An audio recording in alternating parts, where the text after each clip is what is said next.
noche vamos a continuar con nuestra serie que se llama Diagnóstico.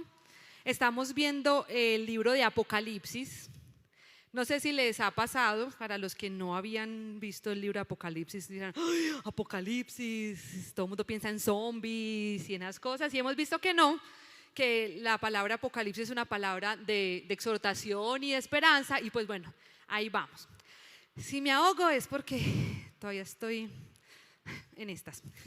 O sea, me faltan como 9 meses, entonces todavía me voy a ahogar, ustedes me perdonan.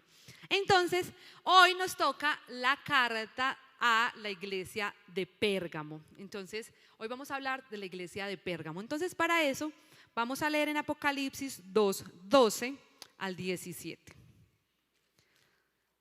Apocalipsis 2, 12 al 17.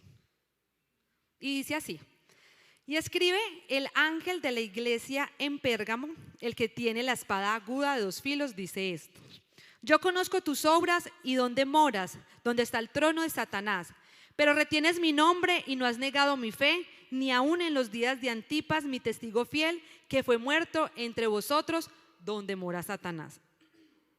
Pero tengo unas pocas cosas contra ti, que tienes ahí a los que retienen la doctrina de Balaam, que enseñaba a Balac a poner tropiezo ante los hijos de Israel, a comer cosas sacrificadas a los ídolos y a cometer fornicación. Y también tienes a los que retienen la doctrina de los nicolaitas, las que yo aborrezco. Por tanto, arrepiéntete pues, si no vendré pronto a ti y pelearé contra ellos con la espada de mi boca. El que tiene oído, oiga lo que el Espíritu dice a las iglesias. Al que venciere, daré a comer el maná escondido y le daré una piedrecita blanca, y en la piedrecita escrito un nombre nuevo, el cual ninguno conoce, sino aquel que lo recibe. Amén. Bueno, nos acordamos que Apocalipsis pues es la visión que tiene Juan, ¿cierto? Y es un mensaje, Jesucristo resucitado, se le revela a Juan y le da un mensaje a las 7 iglesias que estaban en ese momento en las iglesias primitivas. Y esta es la tercera iglesia y es la iglesia de Pérgamo. Pérgamo era una ciudad antigua, ¿cierto? Fundada casi 500 años antes de Cristo por Pérgamos, pues dice la historia, que era el hijo de Neoptólemo y Andromaca, que eran personajes de la guerra de Troya. No sé si se las hacen conocidos. Estaba ubicado en una colina, estaba en la ciudad, en un punto muy estratégico, era un lugar muy alto, y pues queda en lo que hoy geográficamente vendría a ser Turquía, ¿cierto? Era una ciudad muy importante porque era nada más y nada menos que la capital del Imperio Romano en el Asia Menor. Entonces era una ciudad muy importante. No solo las otras iglesias que hemos visto como Éfeso y Esmirna eran unos puertos comerciales. Este no era un puerto comercial en sí, sino que era un centro político, cultural y religioso, ¿sí? Porque era pues la capital del Imperio Romano en el Asia Menor. Allí, por lo tanto, habían muchos templos muy importantes. Uno de ellos es el templo de Zeus, que era el templo más grande que había en todo el Imperio Romano para Zeus, ¿cierto? Y en toda la época griega se considera el templo más grande, y se dice que durante 24 horas se rendía sacrificio y había humo constante para Zeus. También había el templo para Atenas, y uno que me gustó mucho, pues yo sé que es algo pagano, pero era el templo de Esclepio, que en el latín es Esculapio, que es el dios de la salud. Pues ¿por qué me interesa? Porque en Asclepio tenía el templo de Asclepio era un hospital, o sea, es el equivalente al primer hospital que hubo en la historia de la humanidad. Fue en la era de Grecia y luego en Roma, y eran los hospitales. Obviamente pues la medicina siempre estaba en esa época muy ligada al misticismo y a los dioses. Incluso en Pérgamo nació Galeno. ¿Ustedes saben quién es Galeno? Sí, yo sí. Galeno es uno de los primeros médicos oficialmente y hace muy importante en la historia de la medicina. Entonces ahí fue formado Galeno. Entonces vamos viendo como la importancia histórica y cultural de esta ciudad. También tenía la segunda biblioteca más grande del Imperio Romano, de todo. La primera estaba en Alejandría y la segunda, en Alejandría, perdón, y la segunda estaba en Pérgamo, ¿sí? Incluso la palabra pergamino viene de Pérgamo porque en Pérgamo se inventaron los pergaminos, que fue un modo de escritura que se escribía en piel de cordero para que perdurara más la escritura. Entonces uno dice, bueno, era una ciudad muy culta. ¿Cuál era la queja que tenía Dios o el problema que tenía entonces Dios con eso? Él dice que ahí estaba el trono de Satanás.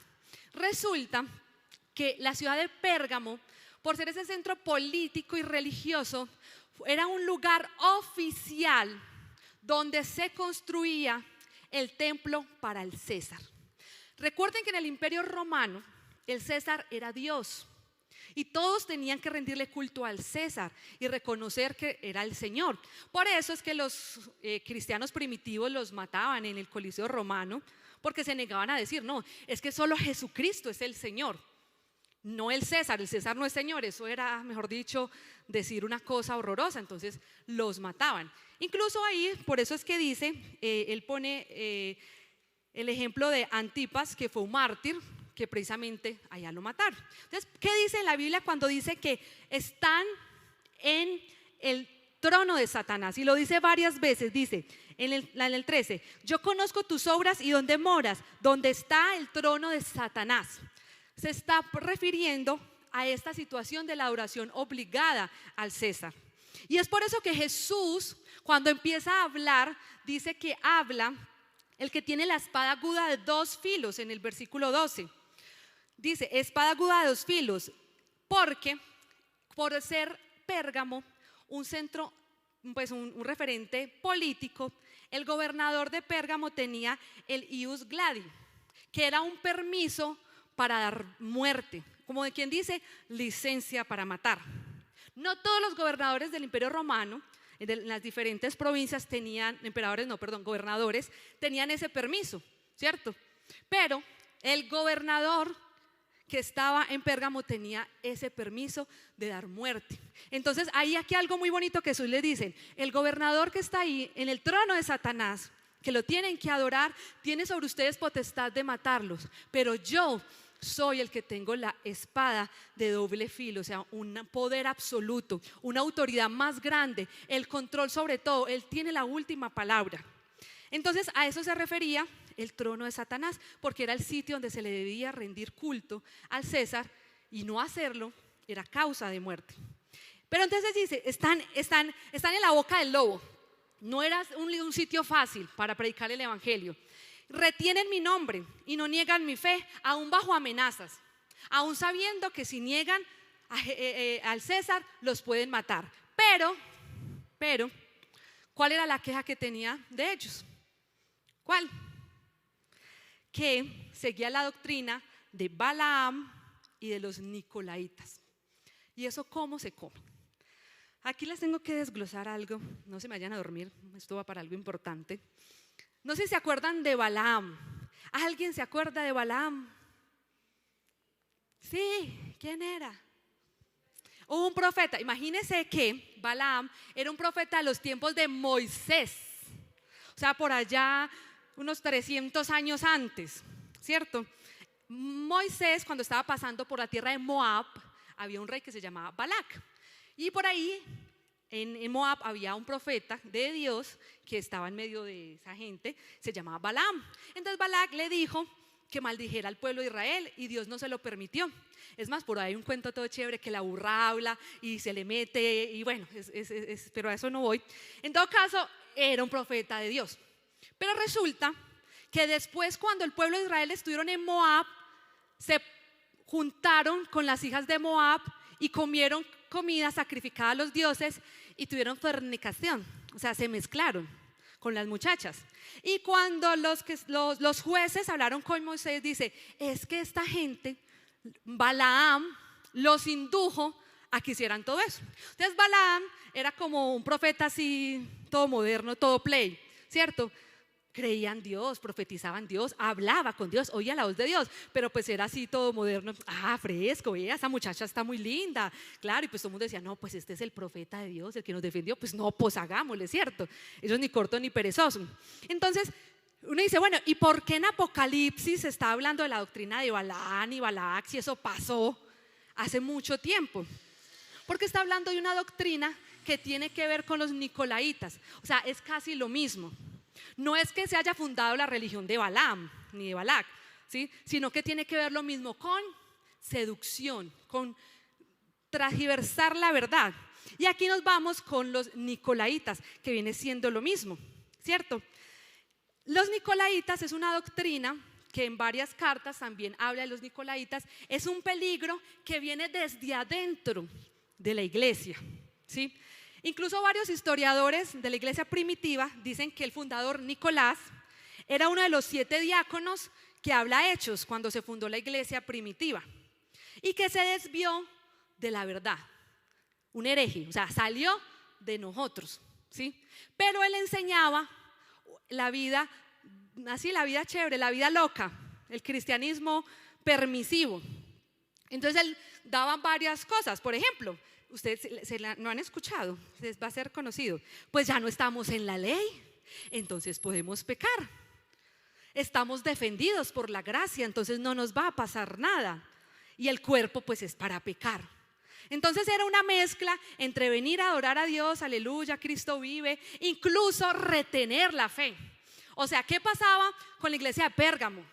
Se hacían matar por la verdad de Cristo, se hacían matar por la fe. En la Biblia dice que retenían la fe, pero eran crispetos. Eso dice la Biblia. Porque la doctrina de los nicolaitas se refiere a un problema interno de la iglesia que permite esa mezcla. Es como llegar a un acuerdo con las costumbres del mundo, adaptarse al mundo sin negar la fe del todo. ¿Qué estaban haciendo los nicolaitas? Estaban comiendo comida sacrificada a los dioses, que no estaba permitido, y estaban cometiendo fornicación, que era muy común en la época romana. Entonces yo creo que pues en la época romana, pues decir, yo creo que ni fornicación sabía qué era. Es más, las sacerdotisas de los templos, como de Atenea, eran prostitutas y eran sacerdotisas. Entonces ellos iban a congregarse en la iglesia de Atenea y pues pasaba lo que tenía que pasar y era muy bien visto, ¿sí? Entonces los nicolaitas decían, ve, pues, si ya estamos en la gracia, pues no exagere, vea pues que estamos aquí en Pérgamo y pues aquí las cosas diferentes. Entonces, bueno, sí, sigamos yendo a la iglesia, aleluya, gloria a Dios, pero van tolerando mezclas. Entonces, como esta serie se llama ¿cómo? Diagnóstico, vamos a hacerle un diagnóstico a Pérgamo. Los síntomas de Pérgamo, se los resumo, era seguir el evangelio y la fe. O sea, ellos permanecían fieles, pero tenían mezclas con el mundo. Démosle una palabra a eso. ¿Cuál es el problema de Pérgamo? Dígame una palabra que les suena a esto. Porque estaban basados, usaban los principios bíblicos y todo para seguir pecando. Bueno, la palabra, el diagnóstico que llegamos con Pérgamo es el libertinaje. ¿Qué es el libertinaje? Hablen, muchachos, tranquilos. ¿Qué es el libertinaje? Hacer lo que uno quiera, evadir su responsabilidad, actuar sin responsabilidad. Pero uno dice, bueno, pero es que si somos libres, porque Dios nos dio libre albedrío, ¿cierto? Entonces, ¿qué es el libertinaje? El libertinaje es esto, lo que estaban enseñando los nicolaitas y que lo que la iglesia de Pérgamo estaba adquiriendo. ¿Y qué es el libertinaje? Una libertad excesiva y abusiva. Es abusar de la gracia, es abusar de la salvación. Dios nos dio límites, Dios nos da enseñanzas, pero realmente, ¿qué estaban haciendo los de la iglesia de Pérgamo? Estaban viviendo una vida de libertinaje. Estaba viviendo lo que dice Pablo. Vamos a mirar en Gálatas 5.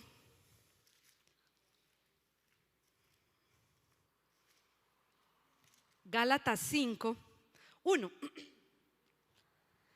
Dice, estén pues firmes en libertad con que Cristo los hizo libre y no estéis otra vez sujetos al yugo de la esclavitud. Entonces en el versículo 13 dice, porque hermanos, a libertad fuiste llamado, solamente, ¿qué dice? Que no usen la libertad como ocasión para la carne, sino servíos por amor los unos a los otros. Eso es el libertinaje. Usar la libertad que Dios nos dio en Cristo para darle lugar a la carne. Para mezclar, es una mezcla peligrosa, ¿sí? En que yo permanezco, estoy yendo a la iglesia, sigo orando, soy hasta líder, pero me permito abuso de mi libertad para hacer cosas que no le agradan a Dios. En Romanos 6, 1, 2 dice, perseveraremos en la gracia, perseveraremos en el pecado para que sobreabunde la gracia. En ninguna manera. Como quien dice, ¿cómo se le ocurre? Y luego dice en el versículo 15, Romanos 6, 15, vamos a pecar porque ya no estamos bajo la ley. En ninguna manera. O sea que desde que se empezó la gracia, el apóstol Pablo, Pedro, Juan tenía esa pelea. O sea, sí somos libres, pero había una pelea constante en contra del libertinaje. Y ahora vamos a ver tres puntos, y vamos a ver cómo se refleja el libertinaje en la iglesia moderna. Cómo en nuestra iglesia moderna vemos esas cosas. Entonces voy a hablar de 3 puntos. El primero, resulta que es pecado hablar de pecado. Póngalo. Hoy en día es pecado hablar de pecado. Y no hay versículo. Yo iba a poner un versículo que siempre que doy un punto de un versículo, pero es que pues para yo justificar que hablar de pecado no es pecado, tengo que poner toda la Biblia, pues por Dios bendito. Pero ya vemos que, ya les voy a mostrar que no es tan evidente. En esos días en Facebook, yo veo y sufro en silencio. Alguien puso un estado y dijo, la predicación sobre el pecado no produce santidad. Yo no respondo por 3 razones. Primero, me parece muy feo que los cristianos estén peleando en las redes sociales. Eso se ve patético, ¿cierto? Porque pues si alguien que no conoce a Dios va a ver esas cosas y decir, no, esta gente no se pone de acuerdo ni entre ellos, o sea, yo por allá no voy. Primero. Segundo, porque eso es una perdera de tiempo, no vamos a convencer a nadie. O díganme la verdad, ¿cuántos de aquí vinieron al culto porque una discusión de Facebook los convenció que había que venir a la iglesia? No, eso es lo único que hace es alimentar el ego y los razonamientos de la otra. Y tercero y más importante es que mi esposo no me deja, porque él dice que yo soy muy peleona. Entonces por eso me abstengo de responder, pero me pica, yo, pero para eso me dieron un micrófono hoy, me voy a desquitar, ¿cierto? Entonces, que predicar del pecado no produce santidad, por amor del Señor. Ninguna predicación produce santidad, ni siquiera predicar de la gracia por amor del Señor Jesucristo. La santidad, ¿quién la produce? Primero, el sacrificio de Cristo en la cruz del Calvario que me santificó, entonces yo soy santo. Y segundo, ¿quién? El Espíritu Santo. Entonces, por favor, no se tomen atribuciones que no, pues. ¿Para qué es la predicación? Para darnos fe. La fe viene por el oír y el oír la palabra de Dios. Pero si el Espíritu está muerto en usted se puede sentar todo el culto, los 3 cultos de la semana, los 3 cultos del domingo y no va a pasar nada. Porque la santidad la produce el Espíritu. Primero el sacrificio de Dios, que hemos sido santificados. Y santidad significa apartados. Cuando Cristo murió, nos santificó. Y luego viene un proceso que es el de perfeccionamiento, que lo hace el Espíritu, no una predicación. ¿Sí? Entonces, que no se puede predicar del pecado. Entonces yo digo, no se puede predicar del pecado. Entonces, ¿Jesús de qué predicó? Jesús predicó del pecado, Pablo predicó del pecado, Pedro predicó del pecado, Juan predicó del pecado. Entonces a mí dicen que yo no puedo predicar del pecado, entonces botemos la Biblia porque no podemos hablar de la Biblia. ¿Qué hago yo pues si la Biblia habla de pecado? Entonces si yo predico lo que diga en la Biblia, pues termino hablando de pecado, tarde o temprano. Ahora, aquí hay algo muy importante, y es que el pecado, pues tampoco hay que darle pues tanta trascendencia, hablar de pecado. Por eso aquí les doy una clave muy importante. ¿Cómo probamos si en una iglesia se está enseñando una buena doctrina? Cuando la doctrina es cristocéntrica. Si usted va a una iglesia Se la pasan hablando de la gracia, se la pasan hablando de prosperidad, o se la pasan hablando de profecía, o se la pasan hablando de pecado, porque ese es otro extremo malo, generar en la gente culpa y condenación y hacerlos vestir raro y esas cosas, algo anda mal. La doctrina tiene que ser cristocéntrica. Tenemos que hablar de pecado, obvio, pero también hablamos de la gracia, también hablamos del perdón, de la reconciliación, del amor, de honrar a los padres, pero es un tema que no le podemos sacar el cuerpo. Simplemente es así. Es que hemos dicho, donde Pablo estuviera vivo, ya se le hubiera dado 30 infartos por ahí, con tanta cosa que sale. O sea, por Dios, el pobre Pablo, eso era una novela. El pobre Pablo se desgañó todo escribiendo esas cartas, regañando a Gálatas, regañando a Efesios, que las obras de la carne, que las frutas del Espíritu, que no satisfagan los deseos de la carne, que la fornicación, que el templo del Espíritu, para que venga alguien y diga, hablar del pecado no produce santidad. O sea, muchachos, también hay que ser selectivos. O sea, también no podemos ser tan ingenuos. Hay frases que suenan muy bonito, pero pues no son bíblicas. Entonces, ojo con esas doctrinas que hablan de una sola cosa, pero hay que hablar del pecado. ¿Por qué? Ya vamos a hablar por qué tenemos que hablar del pecado. Entonces, el pecado es una amenaza contra nosotros. Aunque ya hemos sido redimidos, aunque ya hemos sido santificados, el pecado nos puede dañar. Y ya lo vamos a ver cómo. El segundo punto, el primero es que hoy en día se considera pecado hablar de pecado.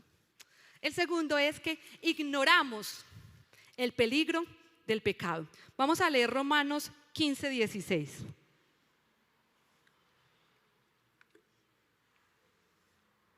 ¿Ya? Romanos 15:16 dice, ¿qué pues? ¿Pecaremos porque no estamos bajo la ley sino bajo la gracia? En ninguna manera. ¿No saben que si se someten a alguien como esclavo para obedecerle, son esclavos de quien obedece, sea el pecado para la muerte o de la obediencia para justicia? Entonces, si yo practico el pecado, ¿qué pasa? Según lo que acabo de leer, me vuelvo esclavo del pecado. Entonces, aunque yo he nacido de nuevo, aunque la gracia me ha salvado, si yo sigo practicando el pecado, me vuelvo esclavo del pecado. Y es que el problema del pecado es que tiene un problema. Satanás, usted le da el dedito y se lo come todo. Jugar con el pecado es como jugar con un león dormido, ¿sí? Usted juega con el león, ¿cierto? Y usted dice, ve, no se despertó, entonces mañana vuelve y va y juega con el león y el león sigue dormido y así vamos haciendo. Entonces estoy con mi novia, ¿cierto? Un besito, ve, no se despertó el león, ¿cierto? Y ya luego me la llevo por allí a un lugar oscuro y pasó lo que tenía que pasar, pero no hasta por allá. Entonces, ve, no se despertó el león y nos pasa lo que le pasó a Sansón. ¿Qué pasó con Sansón? Jugó y jugó con el pecado y dijo, saldré como las otras veces. Y ese es el versículo más triste de toda la Biblia para mí. Pero el espíritu ya se había ido con él. Muchachos, y eso pasa con el pecado. Si yo practico el pecado yo no me voy a salir así como así. El pecado me consume, me atrapa, me pide más. Si mi naturaleza es pecar, si yo le doy lugar a la carne, me va a llevar a pecar, me va a llevar a picar. Aquí entra una controversia que no voy a profundizar mucho, si la salvación se pierde o no. Pero yo digo una cosa, lo peligroso del pecado, de llevarnos a las consecuencias, pero de alejarnos definitivamente de Dios. Y los hemos visto acá, jóvenes, predicando en un púlpito, pastores, líderes de alabanza, ministros del evangelio, llenos del Espíritu de Dios. Comenzaron a practicar el pecado. ¿Y qué pasa cuando usted practica el pecado constantemente? Lo dice la Biblia, su conciencia se cauteriza. Y usted dice, ve, ya no me siento tan mal. El león dormido, ve, ya no me siento tan mal. Y esa persona, practicando el pecado, porque vive bajo la gracia, tarde o temprano, termina apartado de Dios. Incluso llamándose ateos, negando la fe, blasfemando contra Dios. Tenían algo que ya no tienen, yo no sé si eso es perder, pero si la muerte los coge así, pues yo no sé para dónde se irán. Interesante, pero discutible, ¿cierto? ¿Que la perdió? Pues no sé, saquen ustedes la misma conclusión. Entonces, qué peligroso es el pecado. Porque yo no pienso, y aquí me perdonan, pero pues sí, también es bíblico, que yo dije una mentira, iba por la calle, me atropelló un carro y me fui para el infierno. No, pues porque eso es un estándar imposible de alcanzar. Siempre vamos a pecar. Pero cuando le damos la oportunidad al enemigo que entre, la paga del pecado es muerte. ¿Y qué es la muerte? La separación de Dios. Entonces los jóvenes enseñando esta clase de doctrinas como los nicolaitas que abusaban de la gracia y de la libertad en Dios, nos estamos exponiendo a la muerte espiritual. Tarde o temprano usted se va a apartar de la gracia. Así la ame mucho, así la use mucho como excusa, tarde o temprano el pecado te va a alejar de Dios de una manera definitiva. Y a veces yo me pregunto, cuando estuvo de moda lo de Creciendo en Gracia, de José Luis Miranda, y me decía, pero ¿cómo se le comen ese cuento? Gente de aquí, ministros de alabanza, líderes, allá, con el 666 y que José Luis Miranda era el Mesías. Y uno decía, pero ¿cómo? El pecado, muchachos. El pecado se va creciendo hasta que simplemente nos aparta de Dios. Entonces empieza con cosas muy sutiles, ¿cierto? Ahorita vamos a hablar más de eso. Entonces, segundo, ignoramos el peligro del pecado. El primero era que es pecado hablar del pecado. Segundo, ignoramos el peligro del pecado. Y tercero, no hay límites claros para la carne. No generamos límites para la carne.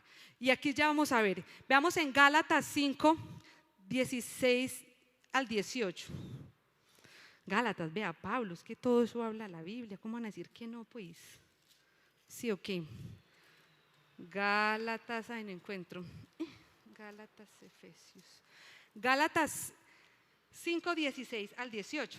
Dice, digo pues, andad en el espíritu y no satisfagan los deseos de la carne, porque el deseo de la carne es contra el espíritu y el espíritu contra la carne, y estos se oponen entre sí para que no hagáis lo que quiero. Pero si sois guiados por el espíritu, no estáis bajo la ley. ¿Qué significa no estar bajo la ley? Obedecer. Así de sencillo. No estar bajo la ley no es una licencia para pecar, es una herramienta para obedecer. La libertad está en la obediencia. Eso lo dice la palabra. Y también dice que andad en el espíritu y no satisfagáis los deseos de la carne. Jóvenes, a la carne hay que ponerla en cintura. Ahí no podemos satisfacerla porque va a pasar esa serie de eventos desafortunados que tarde o temprano nos va a alejar del camino. ¿Sí? Generar un límite es muy difícil. Estamos en una generación donde todo es permitido. Yo me crié en una generación donde nada era permitido, ¿sí? Es más, había un líder de alabanza que que decía que nos teníamos que ministrar con zapatos cerrados. Yo no sé si es que a los hombres les excita ver los deditos de los pies, pues no sé, pero pues al man les tenía que estar uno con los zapatos cerrados, ¿cierto? Aparte del vestido largo y el demás. Yo me crié en ese extremo, ¿cierto? No me traumaticé porque pues, o no sé, pero pues tengo mi mirada puesta en Dios, pero era duro, o sea, era un extremo ya absurdo. Pero ahora estamos en un extremo de que todo es válido, todo se puede. Y por ejemplo vemos algunas celebridades que uno dice, ay, fulanito se convirtió, y dice, ah, qué bien, pero después empiezan a mostrar cosas, a subir los videos en Instagram y uno dice, ay, qué pena, ajena, por allá la evangélica bailando en tanga, aleluya, pues, y uno, oh, Margot, pues a mí no me entra, pues yo no sé si es que yo soy la antigua, o a otro cantante, no voy a decir nombre, ustedes sabrán quién es, que también cristiano, y después de los conciertos dice, sí, gloria a Dios, y por allá sube videos borracho y haciendo cosas, y uno dice, o sea, tampoco. Hay que generar esos límites a la carne. ¿Cuál es el filtro? Entonces, ¿cuál es el límite? Porque en estos momentos no sabemos cuál es no, sí sabemos, porque también es desconocimiento de la palabra, pero parece que los jóvenes no saben cuál es el límite que hay que ponerle a la carne. Y hay un versículo que me encanta, que todos lo conocemos, que está en 2 Corintios, dice, todo me es lícito. Ese es el filtro, ese es el límite, dice, todo me es lícito, pero no todo me edifica. Y en otra parte más adelante usa el mismo cita y dice, todo me es lícito, pero no me dejaré dominar de él. Entonces, ¿cuál es el filtro que nosotros debemos hacer pasar nuestras acciones? Todo lo podemos hacer, pero siempre hagas esa pregunta, joven, ¿me edifica? Y segundo, ¿me puede dominar? Había un libro de 100 preguntas difíciles a 100 respuestas no sé qué, y le preguntaban al coso que si masturbarse era pecado. Entonces, él responde que no, que si usted se masturba pensando en su esposa no es pecado.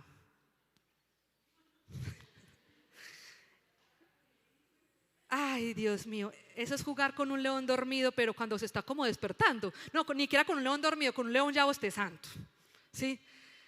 Obviamente la masturbación tiene el problema porque es que yo no puedo controlar si yo ya me masturbo, yo cómo le voy a decir a mi mente y a mis hormonas liberadas, no, está pensando en su esposa y entró la señora del vestido rojo. O sea, es en ese momento de placer y esas cosas, es incontrolable. Además te domina. Todos sabemos que la masturbación genera conductas compulsivas, que está relacionada casi en un 99.99% con la pornografía. ¿Cómo le vamos a decir a los muchachos mastúrbense, pero piensen en la esposa? Y si no tienen esposa, entonces van a pensar en la esposa que algún día Dios le van a dar en una mujer imaginaria, pues. O sea, no, muchachos, o sea, es tan sencillo. ¿Me puede dominar? No lo hago. Y déjeme decirle que todas las cosas pecaminosas, todos los deseos de la carne nos tienden a dominar. La gula, usted dice, no puedo comer en exceso, pero usted empieza a comer de más y su cuerpo no para. O sea, todo nuestro cuerpo, todo lo que libera endorfinas, lastimosamente lo que generan placer, nos tiende a dominar. O sea, hay que ponerle en cintura la carne, decirle no, hasta aquí no. Y obviamente me edifica. Sí, hay que pensar, me edifica, me va a poner, a veces una simple razón de no hacer las cosas es que me va a poner en problemas con mis padres, ¿cierto? Un tema muy escabroso, por ejemplo, son los tatuajes. Hay quienes están de acuerdo, en desacuerdo, pero a luz de la palabra, yo siempre le pregunto a su muchacho, ¿sus papás están de acuerdo? ¿Sus pastores están de acuerdo? ¿Se va a meter en un problema? No lo haga. Ya, así de sencillo. Pues si la Biblia me dice que yo tengo que respetar a mis autoridades, pero si así lo hago. Ese es un filtro, me edifica, me domina. Entonces hay que tener muchas cosas. Por ejemplo, escuchar música del mundo es pecado. Yo, por ejemplo, escucho música del mundo, pues sí, pero pues por ejemplo, cuando mi esposo de aniversario, yo no le voy a dedicar remolineando. O en una noche de intimidad voy a ponerle, perseguí a mis enemigos y los alcancé, los destruí. Obvio no, pues uno le pone cosas, pero a la carne hay que ponerla en cintura. Porque a mí me pasa, el espíritu se aburre, y lo dice la Biblia. Si usted escucha música del mundo con frecuencia y además de esas de contenido depresivo y todo eso empieza a reflejarlo y el espíritu se aburre y el espíritu se apaga y usted ya no siente el mismo fervor para orar, ¿sí? Ya no siente el mismo fervor para ir a la iglesia porque en la Biblia lo dice que no satisfaguéis los deseos de la carne, que por el espíritu tenemos que hacer morir los deseos de la carne. O sea, a nuestra carne hay que ponerle límites. ¿Tomarse una cerveza es malo? Pues no. Pero es que yo me tomo una cerveza y me la tomo en un bar, voy jugando con el león dormido, ¿ve? No pasó nada. Ya después voy con mis amigos de la empresa, entonces ¿qué? ¿Vamos a tomar una cerveza? Vamos, tomamos una cerveza, listo. Y ya nos tomamos 2, nos vamos 3, entonces ¿qué? Azotamos baldosa. Pues ya me tomé la cerveza, pues ¿por qué no bailamos? Después por allá el incircunciso le picó el ojo y pues ya ha entrado en gastos y cuando menos pensó terminó embarazada de 3 hijos y no sabe cuál es el papá. Porque así empieza. Entonces a la carne hay que ponerle límites porque nos devora, nos consume. Entonces el diagnóstico de la iglesia de Pérgamo era el libertinaje. Era el libertinaje. No les gustaba enseñar del pecado, eso enseñaban los nicolaitas. Ignoraban el peligro del pecado y no establecían límites claros que los llevaban finalmente a la perdición. Entonces, ¿cuál es el tratamiento para el libertinaje? Cuando los médicos hacen un diagnóstico, usted le dicen, usted tiene una gripa y su tratamiento es, adivinen, acetaminofén, eso, ¿cómo lo supieron? Entonces, pero primero hay que hacer un diagnóstico para llegar a un tratamiento, así sea acetaminofén, ¿cierto? Entonces, el diagnóstico de la iglesia de Pérgamo era el libertinaje.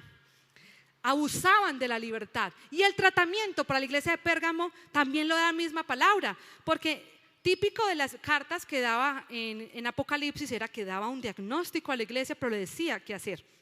Y el tratamiento está en Apocalipsis 2, 16. Dice, por lo tanto arrepiéntete, pues si no vendré a ti pronto y pelearé contra ellos la espada de mi boca. Aquí nos dan dos recetas médicas. La primera es el arrepentimiento. Y aquí arrepentimiento viene de la misma raíz que casi siempre se usa, que es metanoia, que es un cambio de dirección. Joven, si usted está jugando con ese león dormido, ojo, cambie de dirección. Acoja la enseñanza del pecado con humildad y con amor que Dios te está enseñando. No queremos generar en ustedes culpa, ni tampoco juicio, ¿sí? Ni condenación, porque no hay condenación para el que está en Jesús, pero sí una alerta. Cambia tu dirección. Aléjate de esas cosas con las que estás seduciendo, que sutilmente Satanás te está engañando, porque va a haber un punto de no retorno. Cambia de dirección. Y la segunda receta es la palabra. El primero es el arrepentimiento y el segundo es la palabra. Dice, pues si no se arrepienten, vendré pronto a ti y pelearé contra ellos con la espada de mi boca. Y aquí habla lo que hemos dicho de la espada, que era autoridad, ¿cierto? Al principio. ¿De dónde sale esa espada? En Jesucristo resucitado, en esa visión que ve. De la boca. O sea que en la Biblia dice que la palabra de Dios es una espada de doble filo que penetra hasta partir el alma, los tuétanos, las coyunturas, discierne los pensamientos y las intenciones del corazón. Entonces Jesucristo le dice, arrepiéntete, y si no, todo bien. Igual, mi palabra defenderá la verdad. La palabra de Dios se defiende sola, joven. Si usted algún día decide desviarse del camino, tomar el camino de Balaam, de los Nicolaitas, del libertinaje y todas estas doctrinas que hasta hoy en día se siguen enseñando, tú te lo pierdes, porque igual la palabra de Dios se defiende sola. Entonces la palabra de Dios tiene que ser el cimiento de los jóvenes. No sé si ustedes supieron que por allá en Noticias Cristianas, que uno de los vocalistas de Hillsong, Australia, declaró que había negado la fe. Pues el man se leyó, me imagino que el libro, no sé, cualquier libro, y ya se creyó científico y dice que no, que la ciencia lo es todo y que la fe no. Bueno, ya es problema de él con Dios. Pero otro vocalista de una banda cuyo nombre no me lo sé, da una respuesta que yo dije, pues es verdad. Que el problema de la juventud hoy en día es que nuestros referentes, nuestros líderes, entre comillas, son muchachos. No es como en la época que mis papás, ¿cuál es su líder cristiano favorito? Entonces dicen, no, pues, se me olvida, Billy Graham. Y todos compraban los libros de Billy Graham y todos iban a las cruzadas de Billy Graham y de otros predicadores que en este momento no me acuerdo ninguno de esa época, pero era referente. Pero hoy en día nuestros referentes son cantantes. Y la mayoría de ellos son muchachos con talento, que no han tenido formación ni discipulado. Y que en su contenido, a pesar de que la adoración es importante y la música es importante, no tienen formación en la palabra. Y por eso es que pasan estas cosas, por desconocimiento de la palabra. Yo he sido criada en el evangelio desde que nací. Y cuando llegan todas esas doctrinas, y me he leído la Biblia por ahí 5 veces de Génesis a Apocalipsis, y con solo leerla llegan esas doctrinas raras y simplemente no me entran. Pero si no ha leído la Biblia, no la conoce, y llega uno con una doctrina y dice, es que en la Biblia dice, arriba así, considera los caminos de tu casa y come pan de balde. Entonces, es que esto significa que esto y esto, y usted, wow, se deslumbra. Pues ni jamás en la vida había leído ese versículo. Le pueden dar la explicación que usted quiera. Muchachos, fórmense en el estudio de la palabra. Hagan un estudio serio de la palabra. Lean la Biblia todos los días para que no les metan gato por liebre.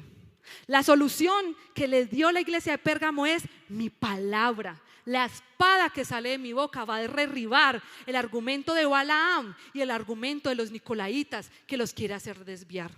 Entonces estudiemos la palabra. Y hay una recompensa que ya no tengo tiempo de hablarla porque esa es otra prédica. Y él dice, el que venciere va a tener recompensa. El maná escondido y una piedrecita blanca ¿con qué? Con un nombre nuevo. Aquí está hablando de restitución. Así para hacerlo más breve. Cuando nos veamos cara a cara con Dios, si preservamos la fe, si preservamos la pureza, Si cuidamos la gracia, no la usamos como ocasión de pecar. Si la libertad es sinónimo de obedecer, porque eso significa libertad, obedecer. Eso es la libertad, obedecer a la palabra. Dice que comeremos del maná escondido, que significa comunión con Dios, que significa allá más adelante tener comunión con Dios. Y la piedrecita blanca es mucho más largo, pero de una u otra manera significa restitución. Habla de un hombre nuevo, habla de purificación, habla de un nuevo comienzo, muchachos. Yo quiero invitarlos a que se pongan de pie. Vamos a orar.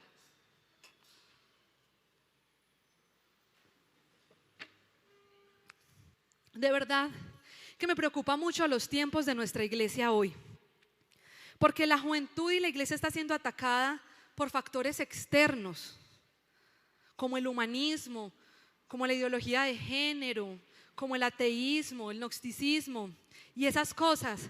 Pero tristemente, como pasaba en la iglesia de Pérgamo, estaba sufriendo el ataque de un enemigo interno, que era la desviación de la fe.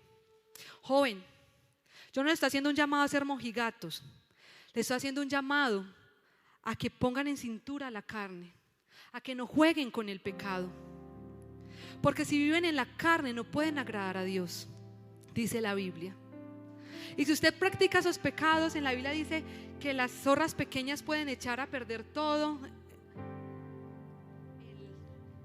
las grandes viñas. Cositas sutiles que nosotros nos vamos permitiendo a nosotros mismos se van acrecentando, se van acrecentando, se van acrecentando. Y cuando menos pensamos, nos damos cuenta, ya nos destruyó. Esas pequeñas cosas que de pronto tu pastor dice no lo hagas, o que tu propia mamá no está bien, pero pues nos creemos super play porque lo hacemos.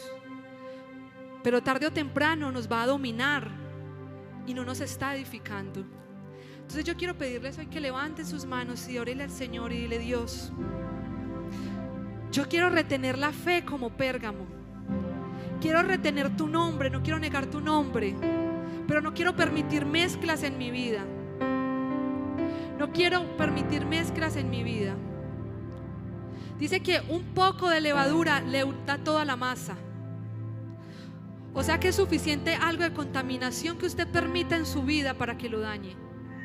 Y cuando hablo de santidad no estoy hablando de vestirse de una manera diferente, hablar raro. Santidad es ser apartado, es cuidar lo que Dios me ha dado. Permanezcan en libertad. La única forma de permanecer en libertad es permanecer en obediencia. No usemos la gracia como ocasión para pecar, porque nos vamos a destruir. Amado Dios, hoy vengo delante de tu presencia y te entrego esta juventud, oh Dios. Gracias, Dios, porque tu palabra es viva y eficaz y es más cortante que una espada de doble filo, Dios. Gracias porque tu palabra es verdad, oh Dios. ¿A quién iremos si solo tú tienes palabra de vida eterna? Y hoy hemos hablado tu palabra, Dios. Permita que esta palabra, Señor, rompa los argumentos en los jóvenes, en sus mentes y en sus corazones. Aquellos que están confundidos, aquellos que están pecando, Dios, aquellos que están jugando con el pecado. Trae libertad, Señor. Ayúdalos a tomar decisiones. Ayúdalos a determinar obedecer. Ayúdalos, Señor, a continuar aquella buena obra que empezaste en nosotros. Esa obra que empezó en la cruz del Calvario. Que a través de tu Espíritu, Dios, hagamos morir las obras de la carne.